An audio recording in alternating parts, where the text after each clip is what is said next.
우리에게 주시는 하나님의 말씀은 마태복음 22장 1절에서 14절까지의 말씀입니다. 제가 가지고 있는 성경은 신약성경 37페이지입니다. 마태복음 22장 1절에서 14절까지의 말씀을 함께 교독하시겠습니다. 제가 먼저 읽겠습니다.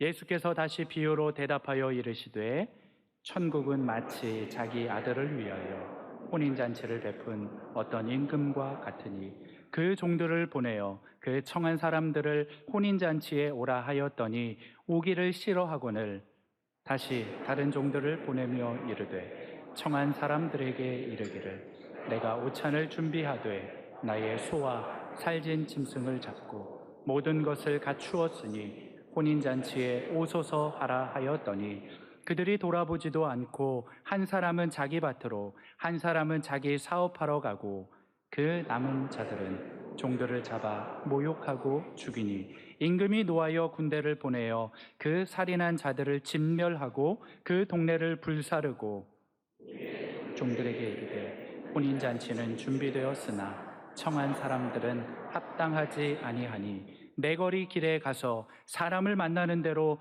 혼인잔치에 청하여 오라 한대 종들이 길에 나가 악한 자나 선한 자나 만나는 대로 모두 데려오니 혼인잔치에 손님들이 가득한지라 임금이 손님들을 보러 들어올새 거기서 예복을 입지 않은 한 사람을 보고 이르되 친구여 어찌하여 예복을 입지 않고 여기 들어왔느냐 하니 그가 아무 말도 못하거늘 임금이 사원들에게 말하되 그 손발을 묶어 바깥 어두운 데에 던지라 거기서 슬피 울며 이를 갈게 되리라 하니라.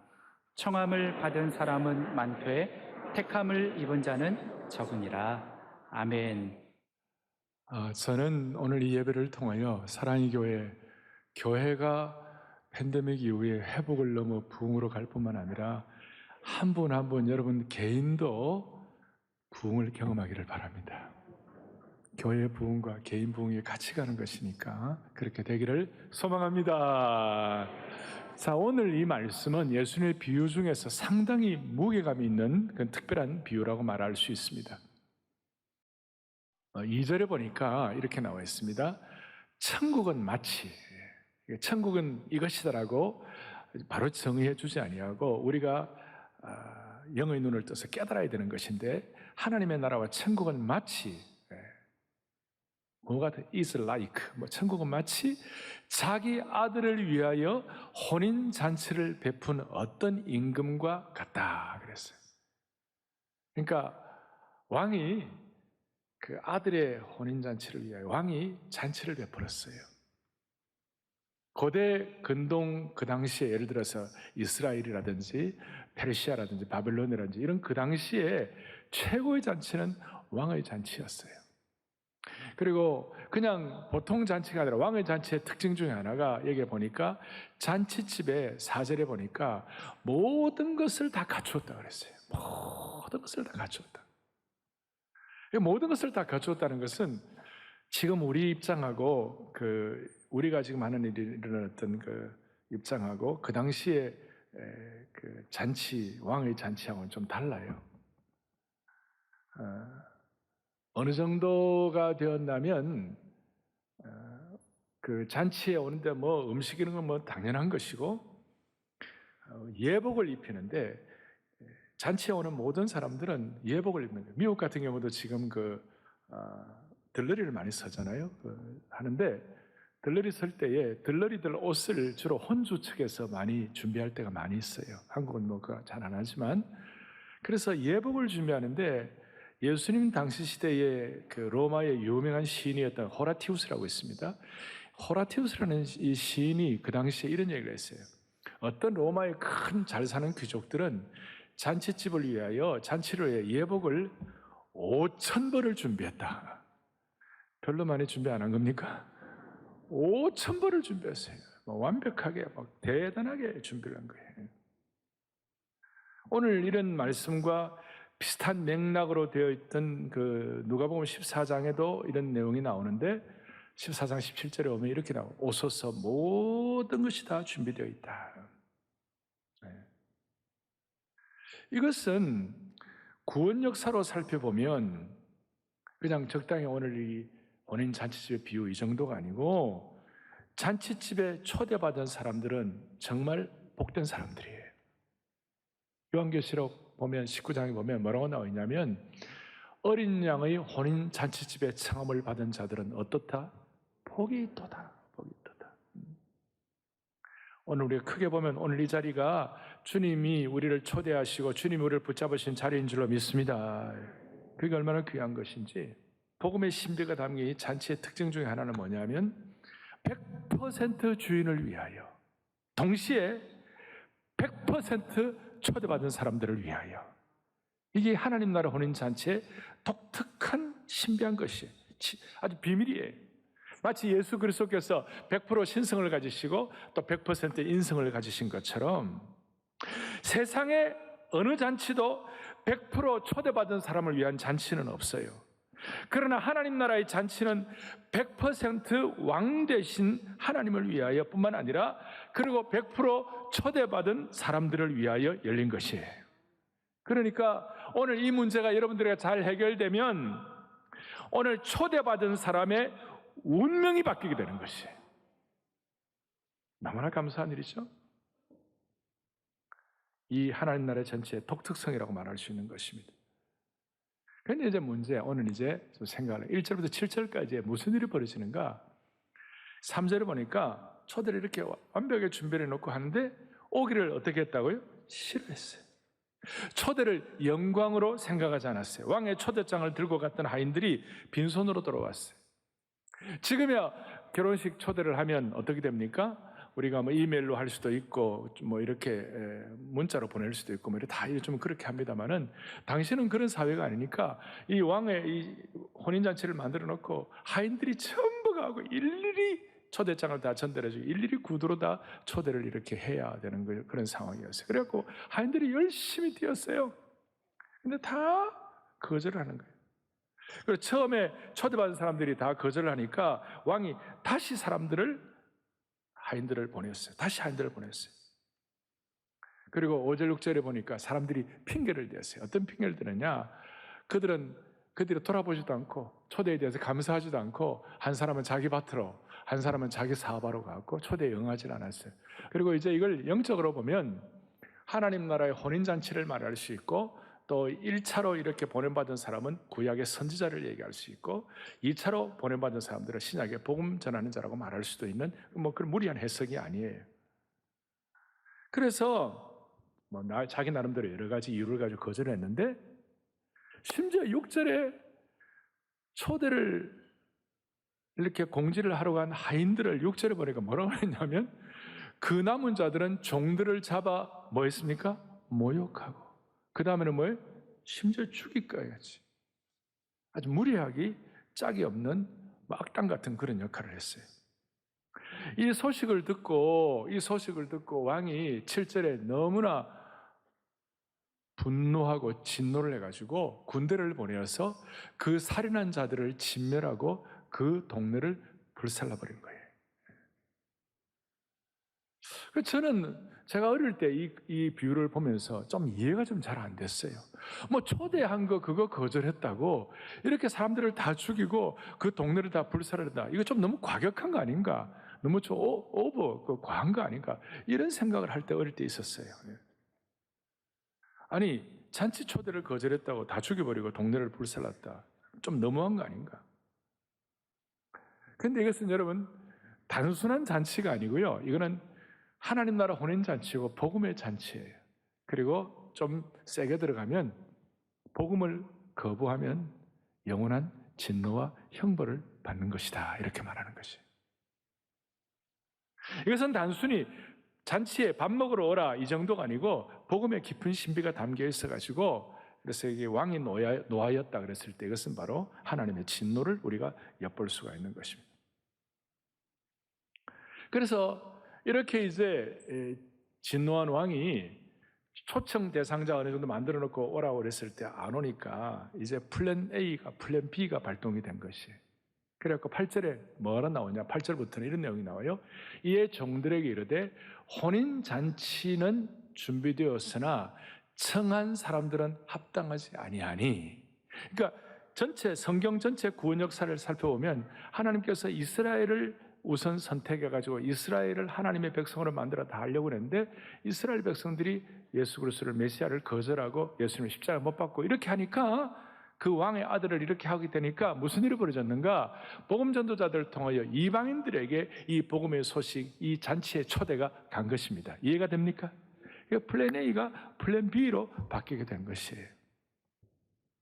그래서 이 초청을 거절하게 되니까 이것이 오히려 평소에 초대받을 수 없는 사람들에게는 놀라운 기회가 된 것이에요. 이스라엘 백성들이 거부하니까 이방 사람들에게 이 초대장의 기회가 넘어간 것이에요. 이것은 마치 구약에 하나님께서 가나안 땅을 주겠다고 그랬는데도 불구하고 계속 거절하고 계속 그렇게 튕기고 그러니까 민수기 14장 30절에 뭐라고 나와 있냐면요. 다시 보겠습니다. 여분네의 아들 갈렙과 눈의 아들 여호수아 외에는 내가 맹세하여 너희에게 살게 하리라 한 땅에 결단코 들어가지 못하리라. 이스라엘 백성들이 광야길을 이렇게 통과해가지고 가나안에 다 들어가야 되는데 사람들이 그 초대를 거부하니까 여호수아와 갈렙 외에는 못 들어가게 된 것입니다. 하나의 구약의 예표라고 말할 수 있는 것입니다. 여기에 엄중한 복음의 무게가 담겨 있는 것이죠. 우리가 그렇게까지 심하다 이게 아니죠. 그래서 플랜 B를 위하여 왕이 다시 하인들을 보냈어요. 그리고 9절에 보니까 이렇게 나와 있어요. 네 거리 길에 가서 사람들을 만나는 대로 혼인잔치에 데리고 오라. 만나는 대로. 그 다음에 10절에 보니까 누구든지 데려오라는 거예요. 10절 다 같이 보겠습니다. 종들이 길에 나가 악한 자나 선한 자나 만나는 대로 모두 데려오니 혼인잔치에 손님이 뭐예요? 가득한 자라. 한마디로 플랜 A의 입장에서 볼 때는 이거 다 무자격자들인데 누구나 아무나 이거 말이 되나? 막 이렇게 얘기할 정도로 사람들을 다 모았어요. 모아가지고 드디어 잔치집이 가득 차게 된 것입니다. 오늘날 차별 없이 허락하시는 주님의 복음의 은혜를 감사합니다. 이제 이런 내용들이 포함이 담겨 있는 거예요. 그런데 이제 멋진 잔치가 시작됐는데 오늘 중요한 주제가 하나 있습니다. 그것이 뭐냐면 이제 왕이 드디어 잔치를 주재하게 들어왔는데 그 중에 한 사람이 왕이 나누어진 아까 말한 대로 왕은 완벽하게 예복을 다 준비했다 그랬죠? 근데 예복을 입지 않고 한 사람이 자신만의 자기 옷을 입고 있는 거예요. 그래서 12절에 뭐라고 얘기하냐? 친구야, 어찌하여 너는 예복을 입지 않고 여기에 왔느냐? 그러니까 유구문에 아무 말도 안 하는 거예요. 유구문 대답도 안 하는 거예요. 그리고 갑자기 13절에 급전직하해가지고 무슨 일이 벌어지는가? 임금이 사원들에게 말하되 그 손발을 묶어 바깥 어두운 데로 내어던지라. 거기서 슬피 울며 이를 갈게 되리라. 저도 이거 어릴 때 또 한 번 이거 보면서 야, 이건 너무 좀 과한 거 아닌가? 예복 하나 안 입었다고, 자기 옷을 입었다고 어떻게 손발을 묶어 바깥에 내어던지라고 하는가? 자, 이렇게 생각할 수 있지만 이제 모두가 다 말씀의 깊은 바다에 들어가겠습니다. 그리고 평소에 여러분들의 신앙관이 좀 잘못되어 있다면 오늘 이 말씀이 여러분들의 신앙관을 눈을 교정하는 축복이 있기를 바라는 것이에요. 그래 새반짝 일어나는 것입니다. 저는 지금 뭘 말씀하는가? 초청을 거절한 사람들에 대한 얘기를 했습니다. 이제 두 번째로 중요한 것은 예복을 입되 잔치에 우리가 올바른 준비된 예복을 입어야 되는 것이에요. 자기 옷을 입으면 되는 것이 아니고 우리가 잔치에 초대장을 받았는데 이 거부한 사람들 이제 우리가 받고 초대에 응했으나 왕이 준비한 예복을 입지 않은 사람들 저희들이 보았어요. 오늘 키는 뭐냐? 예복을 입되 자기 옷이 아니라 올바른 준비된 예복을 입어야 한다는 겁니다. 중요한 것은 내 마음대로 옷을 입으면 안 되는 거예요. 아무리 멋진 옷이라도 자기 마음대로 입으면 안 되는 겁니다. 논산훈련소에 우리가 훈련하러 들어갔는데 훈련하러 딱 들어가면 우리가 군복을 입어야 되는 것이에요. 훈련복을 입어야 되는 것이에요. 세상에 입던 세계 최고의 명품 옷을 입어도 그거는 훈련할 때는 필요가 없는 것이에요. 그건 다 집으로 돌려보내는 것이에요. 예복을 안 입은 사람은 왜 자기 옷을 입고 참석했을까? 우리가 이렇게 상상할 수 있습니다. 왕이 예복을 준비해 줬지만 이 사람은 그냥 저는 내 옷을 입겠습니다. 내 옷이 더 좋습니다. 저는 내 옷이 좋아서 저는 갈아입지 않겠습니다. 그리고 왜 안 입었냐 그랬을 때 유구문인데, 그러나 그 마음에 이런 마음이 포함되어 있어요. 저는 제 옷에 자신이 있습니다. 제 능력에 자신이 있습니다. 제 의에도 자신이 있습니다. 제 능력과 제 의로 하나님 앞에 설 준비가 되어 있고 제 삶은 정당합니다. 한번 보세요. 내 능력 보고 내 선행 보고 내 인격과 삶을 보세요 하고 튕기는 거예요. 근데 이 사람이 아무리 자기 멋진 옷이 있다 하더라도 이 사람의 가장 큰 문제는 하나님이 예비하신 의의 예복을 입지 않은 것이 문제라는 것이에요.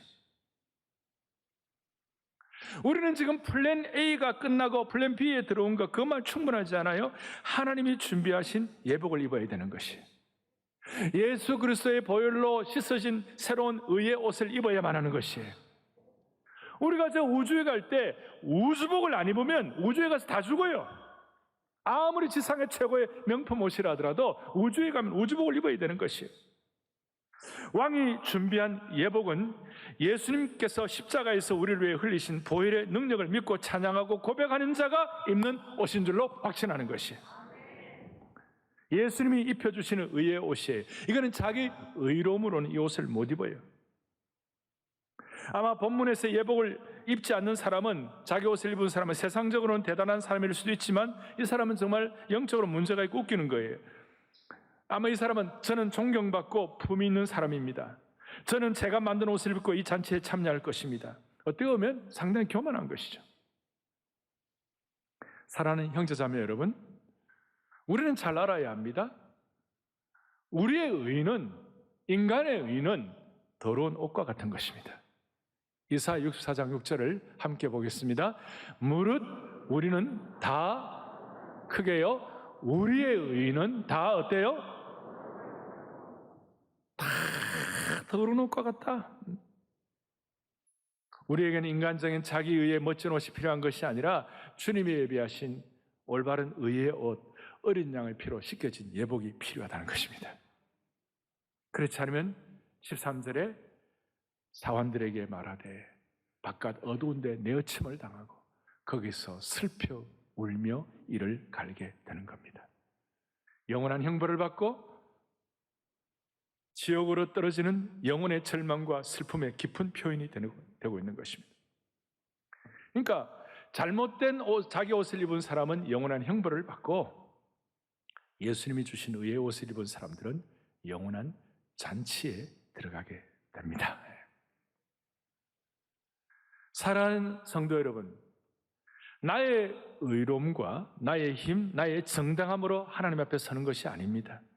어린 양의 혼인잔치에는 우리는 하나님께서 직접 직조하시고 직접 짜시고 만드시고 수놓으신 예복을 입어야만 하는 겁니다.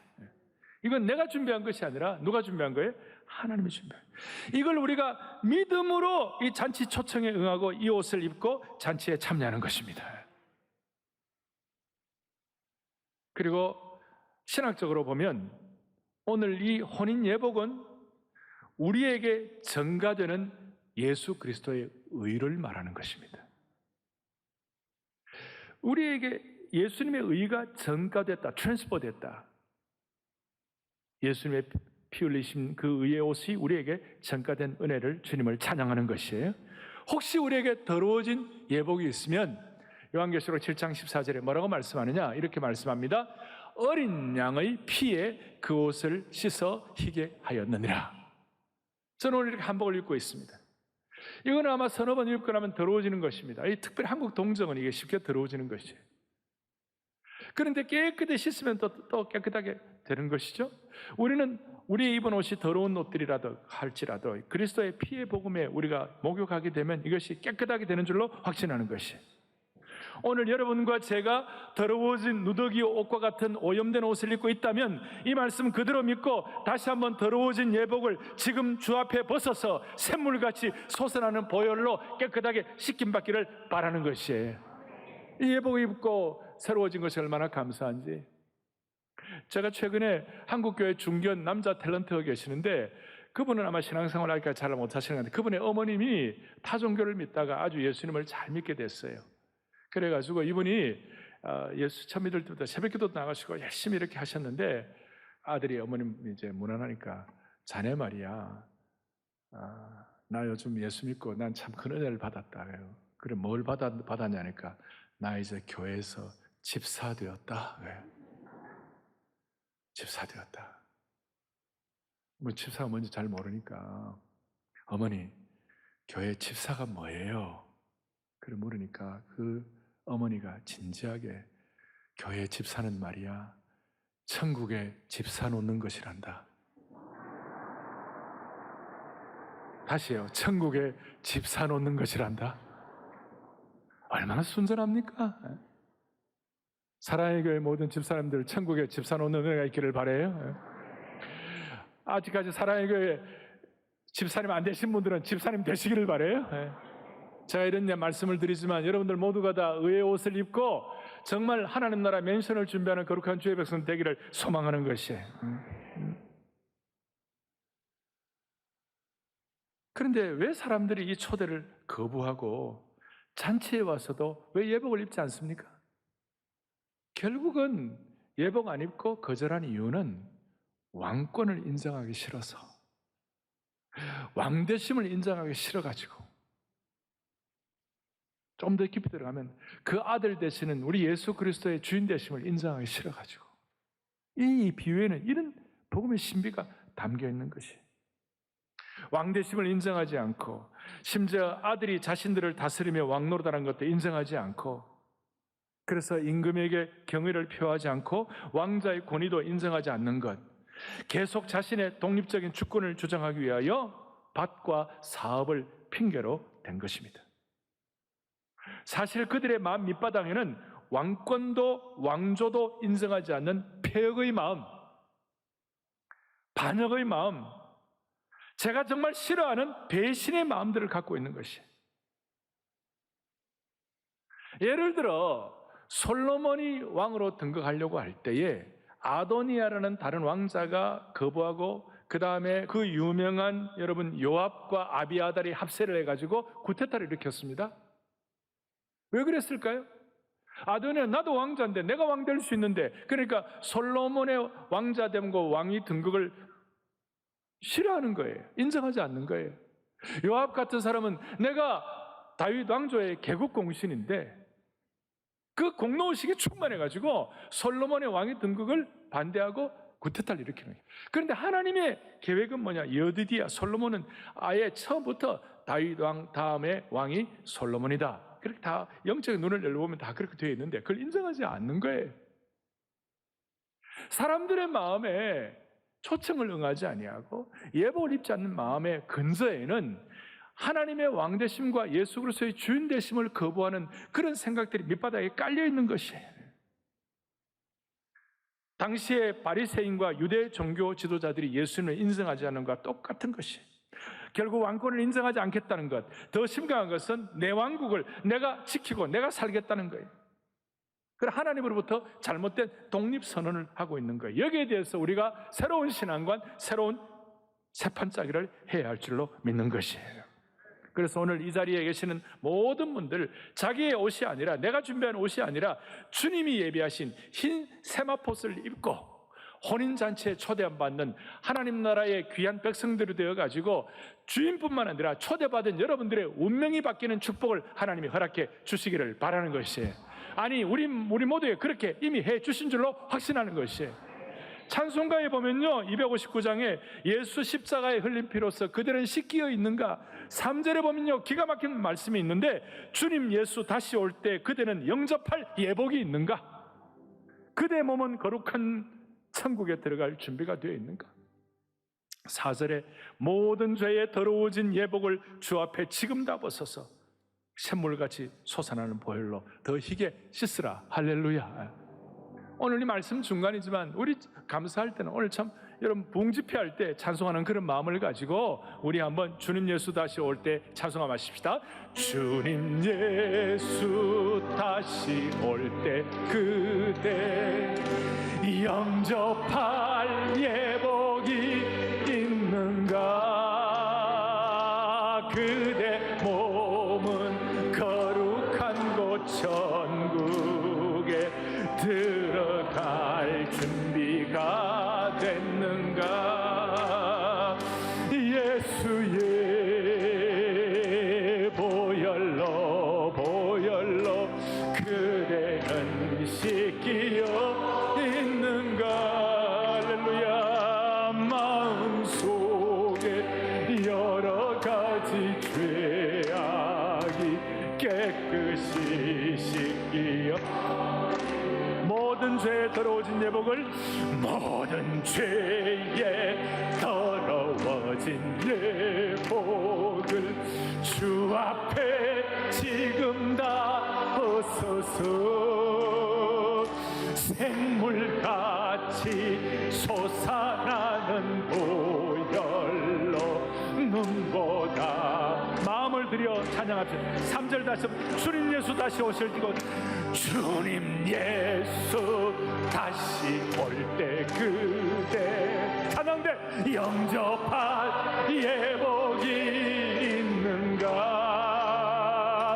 그대 몸은 거룩한 곳 천국에 들어갈 준비가 됐는가. 예수의 보혈로 그대는 씻기어 있는가. 할렐루야. 마음속에 여러 가지 죄악이 깨끗이 씻기어 있는가. 할렐루야. 중요한 것은 이제 한 가지 더 할 터인데, 이 의의 옷과 예복을 제대로 입고 잔치에 참여하면 잔치의 기쁨의 주인공이 되는 것이에요. 그러니까 이 의의 예복을 입고 이 깨끗이 주님이 예배하신 이 예복을 입고 의의 옷을 입으면요, 자연스럽게 따라오는 것이 뭐냐면 잔치의 기쁨이에요. 그래서 우리는 여러분 보이지 않는 무형교회 우리 자신도 그러고 눈에 보이는 사랑의 교회도 그러고 근본적으로는 교회는 잔치집이에요. 교회는 잔치집에 기쁨이 있는 것이에요. 그래서 여러분 이 기쁜 소식을, 그래서 교회의 이 복음이라는 것은 기쁜 소식 아니 굿뉴스 아닙니까? 복음이라는 것은 가스펠, 기쁜 소식이 담겨 있는 거 아니에요? 아주 그냥 기쁜 소식을 하인들이 전하고 있는 것이죠. 이런 의미에서 복음의 현장인 교회와 무형교회는 우리 자신은 기본적으로 잔치와 희락성이 필요한 것이에요. 그리고 교회 오신 여러분들은 기본적으로 이 잔치에 기쁨이 있어야 되고, 교회는요 혼인잔치에 설레임이 가득해야 되는 것이에요. 인생은 여러분 종이 한 장 차이에요. 어제 저녁만 하더라도 죽고 싶고 우울하고 기가 막힌 어려움도 있을 수 있지만, 오늘 이 복음의 신비와 능력을 깨달으면요, 이 자리에서 예수님이 예비하신 기쁨과 잔치의 희락성을 다시 한번 장착하고 우리는 나갈 수가 있는 것이에요.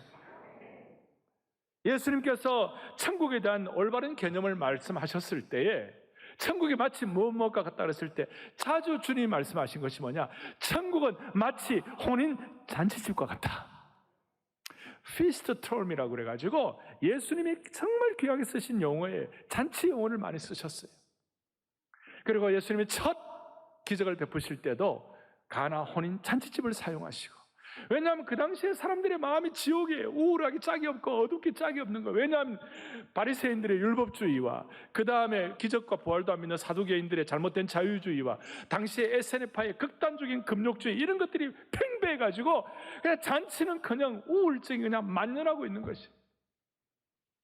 거기에 올바른 잔치집에 초대를 받고 올바른 의의 예복, 예수 그리스도의 보혈로 씻어진 예복을 제대로 입기만 하면 자동적으로 혼인 잔치집에 기쁨이 다가오는 것이다.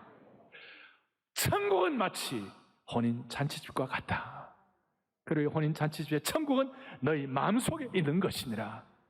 바울이 이걸 깨닫고 하나님의 나라는 성령 안에서 의와 평강과 기쁨이니라 바울이 고백한 것입니다. 그래서 주님은 완벽한 음식, 완벽한 예복, 완벽한 잔치를 준비하고 계시는 것입니다. 우리는 매주일마다 교회는 하나님의 완벽한 잔치가 준비되어 있는 것이고, 교회는 목마른 자들이 와가지고 잔치집에 생수를 마시고, 배고픈 자들이 잔치집에 와 생명의 떡을 먹을 수 있는 것이요, 피곤한 자들이 잔치집에 와가지고 힘을 얻는 거예요. 교회는 잔치하는 곳이고, 잔치를 위해 쉼과 생명의 떡과 생수가 준비되어 있는 것인 거예요. 옛날 교회는 잔치하는 거예요. 매주일마다 교회, 옛날에는요, 교회 잔치국수 저도 어마어마하게 많이 먹었어요. 교회는 잔치하는 곳이에요. 기뻐하는 것이에요. 문제는 팬데믹 이후에 많은 교회들이 잔치집의 기쁨이 상실이 되어버렸어요. 심지어 대면 예배를 많이 못 드려야 되니까 이 안아주심의 본당에서 오늘 이 시간 체험할 수 있는 생수와 생명의 떡과 쉼이 사라져 버린 거예요. 아무런 온라인 예배가 감사하고 잘 하지만 실제적으로 이 자리에 참여해가지고 여러분들이 받을 수 있는 기쁨과 설렘과 잔치의 희락성은 질과 수준과 깊이가 차이가 있는 거죠. 먹방 보는 거하고 직접 드시는 거하고의 차이예요. 그렇게 이해하시면 돼요. 여행 텔레비 보는 거하고 직접 여행에 참여하는 것과의 차이예요. 오늘 온라인 생중계로 들어오시는 한국교회 많은 분들이 다시 한번 먹방이 아니라 실제 생수와 떡과 쉼과 잔치 음식을 체험하는 은혜가 있기를 바라는 것이에요. 이것은 한두 명이 아니라 모든 사람들이, 무자격자가 없어요. 그리스도의 피를 믿는 사람 다 참여할 수 있는 것이에요. 그래서 노아복음 13장에 이런 내용을 말씀하고 있어요. 사람들이 동서남북으로부터 와서 하나님 나라의 잔치에 뭐예요? 참여하리니. 사랑하는 형제자매 여러분, 예수님 잘 믿으면 처량한 거 아닙니다. 우리가 십자가 지고 고난도 겪지만 제가 분명히 외칠 수 있는 것은 기독교는 기쁨의 종교입니다. 그리고 잔치가 있는 것입니다. 잔치 용어가 확실한 것입니다.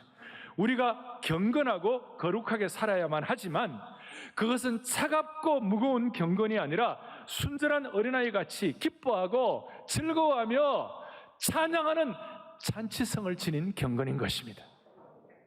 차갑고 무거운 경건이 아니라 잔치하는 기쁨의 경건이 되어야만 하는 것입니다. 오늘 우리 교회 오래 교회를 섬긴 우리 중직자들, 여러 성도들 한번 생각해, 교회가 이런 잔치성도 없고 이런 잔치에 대한 확신도 없고 잔치집에 하인처럼 기뻐하지도 않고 교회가 초상집 같다면 어떻게 믿지 않는 사람 오라고 얘기할 수 있겠어요? 안 되는 거예요. 여러분과 저는 초상집의 하인이 아니고 잔치집의 하인인 것이에요. 여러분과 저는 초상집의 성도가 아니고 잔치집의 성도가 되는 것이에요. 교회에 오면 생명의 거듭남, 사명의 거듭남, 잔치의 거듭남, 생명의 떡의 거듭남이 있는 것이에요. 그래서 감옥에서 출장 나온 사람 얼굴을 하지 말고 잔치집에 기뻐하는 순전한 얼굴을 회복해야만 하는 것이에요. 이런 의미에서 기독교의 잔치성은 우리 그리스도인들의 새로운 성품, 새 판짜기를 만들어 주시는 것인데, 그것이 뭐냐? 기독교인들에게는 새로운 기질을, 새로운 우리 캐릭터를 주님이 주시는데, 그건 뭐냐면 그리스도인은 언제 어디에 있든지 잔치를 창조하는 사람들이에요. 크게 우리 한번 크게 합독합시다. 함께요. 그리스도인은 언제 어디서나 잔치를 창조하는 사람들이다. 아멘. 이걸 여러분들의 마음속에 오늘 평생 결심하고, 다시요, 얼굴이 오늘 우울하고, 다시요, 마스크 속에 여러분들 어떤 얼굴이 잘 안 보여요. 근데 오늘 환한 은혜의 눈빛, 잔치의 눈빛으로 반짝반짝하면서 이 예배당을 나가야 할 줄로 믿습니다. 잔치가 있어요. 다시요, 그리스도인은 언제 어디서나 잔치를 창조하는 사람들이다. 잔치를 창조하는 사람. 그리고 이 잔치가 될 때까지 예수님은 계속 우리를 우리를 이렇게 추적하세요. 계속. 예수님 승천하시면 제자들 통해서 추적하세요. 야고보가 죽으면 베드로를 또 보냈어요. 스데반이 죽으면 나중에 또 바울을 보내시는 것이에요. 계속 포기하지 않으시고, 토마스 선교사가 죽으면 언더우드 선교사를 보내는 거예요. 윌리엄 캐리가 죽으면 허슨 테일러를 또 보내는 것이에요. 잔치가 될 때까지, 아니 그 집이 다 찰 때까지. 저는 오늘 제 생애 가운데서 언제가 가장 큰 잔치였나, 언제 내가 가장 기쁘고 감사했나? 오늘 그 말씀을 여러분들과 같이 나누고 말씀을 정리하려고 합니다. 1978년도 7월 달에 7월 셋째 주일날 오카노 목사님을 모시고 우리 대학부 청년들이 수양회를 했어요. 한 40여 명이 참여를 했어요. 너무나 큰 은혜를 받았어요. 그 수양회를 정리하면 생명과 교제와 기쁨이 충만했어요. 요한일서 1장 1절로 4절까지 태초부터 있는 이 생명의 말씀에 관해서는 우리가 들은 바요, 눈으로 자세히 보고 손으로 만진 바라. 생명의 능력에 관해서 듣기만 한 것이 아니라 입체적인 체험을, 실제로 부흥을 체험하게 된 거예요. 그럴 때 주님과의 올바른 교제와 사귐이 있게 하시고 3절에 4절에 이 일을 통하여 자연스럽게 너희에게 기쁨이 충만하게 될 것이니라. 그러니까 생명과 교제와 기쁨의 능력을 실제로 체험했어요. 소위 의의 예복을 입은 것이죠. 그게 7월달. 그리고 사랑의 교회가 그 당시엔 강남 은평교회라 그 다음 주일날 사랑의 교회가 개척이 돼요. 78년도 7월 마지막 주에. 그런데 이 생명의 옷을 입고 예복을 입으니까 잔치하는 거예요. 마음이 기쁜 거예요. 아까 말한 대로 예수 믿는 사람들은 언제 어디서나 기쁨을 창조하는 사람들이. 이 은혜가 막 넘치니까 8월달 그 방학 동안에 가만히 있을 수가 없는 거예요. 그래서 어떻게 하면 좋을까? 9월 25일 날 9.25 생교기의 날을 만들자. 생교기가 뭐냐면 생명교제 기쁨의 날. 그래서 이 일을 위하여 우리가 최선을 다해보자. 잔치의 은혜를 받은 사람들 최선을 다해보자. 그래서 영적인 비상사태를 선포하고 8월 한 달 동안 9월 이제 8월 이제 방학이 지나고 8월 말부터 9월 25일까지 한 달 동안 하루도 빠지지 아니하고 아침에 잠깐 교회 갔다가 캠퍼스에 가고 대학생들끼리, 그 다음에 또 아침 못 가는 사람 저녁에 오후에 캠퍼스 갔다가 와서 하루도 안 빠지고, 그래서 대학부 전체 집회 시간에 비상벨을 한번 눌리고 그 다음 우리가 영적인 기쁨을 한번 같이 나누자. 그래서 그 당시에 무슨 대학생들이 모이면 무슨 뭐 돈 받고 이런 거, 우리 그런 거 하지 말자. 우리가 최선을 다해 잔치하자. 그래서 생명의 시간, 기쁨의 시간, 교제의 시간을 만들자.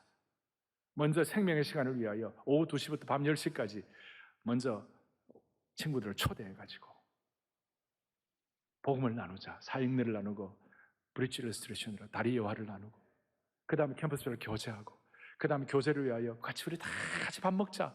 저녁을 다 같이 준비하자. 저녁 다 준비하고 저녁 마치고 난 다음에 7시부터 9시까지 집회를 했어요. 생명교제 기쁨의 시간. 생명에 대한 찬양 부르고, 기쁨에 대한 찬양 부르고, 교제에 대한 찬양 부르고, 그리고 오카노 목사님께서 마지막 설교하면서 콜링을 했어요. 여러분, 근데 그게 돈 안 듭니까? 돈이 없어요. 그런데 우리가요, 한 달 동안 기쁨으로 헌금을 했어요. 대학생들 무슨 돈이 있어요? 300만 원을 헌금, 300만 원을 다 모았어요. 그 당시 여러분, 서민 아파트 한 채가 1,000만 원이었어요. 서민 아파트 한 채가 1,000만 원인데 대학생들 한 50명이 300만 원 모으면 작게 모은 겁니까? 많이 모은 겁니까? 이제 대답하시네. 그래갖고 그날 50명이 대학생들 500명을 초대를 했어요. 10배를 초대했어요. 그래갖고 그 생명의 기쁨의 시간을 통하여 우리가 예수 믿는 분들 나오라고 그래서 콜링을 하니까 그 중에 50명이 예수 믿겠다고 결심을 했어요. 그때부터 청년대학부가 폭발적으로 부흥하기 시작했어요. 부흥의 시작이었어요. 저는 이게 왜 오늘 이 시대는 안 될까? 이런 생각을 하고 사랑의 교회가 9월 26일 날 916, 이름도 좋죠? 9월 25일보다 하루 더 가가지고 916 한국교회 섬김의 날. 그래서 우리 교회가 지방에 있는 또 시골의 미자립교회 이런 교회들 한 5,000명의 목사님들을 초대하려고 합니다. 그래갖고 우리가 받은 이 생명과 복음과 기쁨을 같이 나누려고 합니다. 사랑의 교회 이 다락방과 순장반의 은혜를 같이 나누려고 합니다. 우리가 가진 꿈과 기쁨과 포에버와 어린아이부터 포에버까지 영적 재생산의 이 사명과 기쁨을 같이 나누려고 합니다. 여러분 어떻습니까? 아이고, 50명이 500명 초대하는 것보다도 우리 교회가 지금 5,000명 초대하는 게 훨씬 쉽습니다. 또 반응을 안 하세요? 50명이 500명 초대하는 것보다 지금 우리가 5,000명 초대하는 게 훨씬 쉽습니다. 우리 모두가 다 이 영적인 잔치에 참여하십시다. 그럼 여러분들의 기쁨도 배가 될 것입니다. 가정가정마다 축복이 될 것입니다. 시골에 있는 목사님들 집에 초대하라고 그랬어요. 고3 학생들 있는 집은 쉽지 않을 거예요. 그러면 그 주위에 모시고 이렇게 할 수 있어요. 그래서 제가 오늘 선언하는 거예요. 여러분들이나 사랑의 교회나 한국교회가 부흥하려면 반드시 복음의 예복에 대한 이 복음의 생명의 역사가 충만해야 한다. 그리고 그걸 통하여 반드시 잔치가 따라와야 할 것이니라. 그렇게 할 때 한국교회 다시 한번 회복을 넘어 부흥의 역사에 진입을 하게 될 것입니다. 할렐루야. 하나님의 나라는 말이 있지 않고 능력이 있는 것입니다. 가슴에 손을 얹고 기도하겠습니다. 사랑하는 형제자매 여러분, 오늘 우리 인생 어떻게 살면 됩니까? 어떻게 준비하면 됩니까? 왕의 혼인잔치에 부름받은 자처럼 살면 되는 것입니다. 9.16 한국교회 섬김의 날 어떻게 준비합니까? 어렵지 않습니다. 왕의 혼인잔치처럼만 준비하면 되는 것입니다. 그러면 하나님이 기적을 베풀어 주실 것입니다. 우울과 기쁨은 종이 한 장 차이입니다. 오늘 이 말씀을 통하여 우리 모두가 다 적용함으로 말미암아 우리 모두의 생애와 삶이 새로워지기를 바라는 것입니다. 주님, 오늘 이 말씀이 주님의 말씀이 되게 하여 주시옵시고 복음의 깊은 신비를 체험하게 하여 주셔서 모두가 다 언제 어디서나 하나님의 기쁨을 창조하는 예복을 입은 주의 백성들 되게 하옵소서. 우리 주 예수 그리스도를 받들어 간절히 기도 올리옵나이다. 아멘.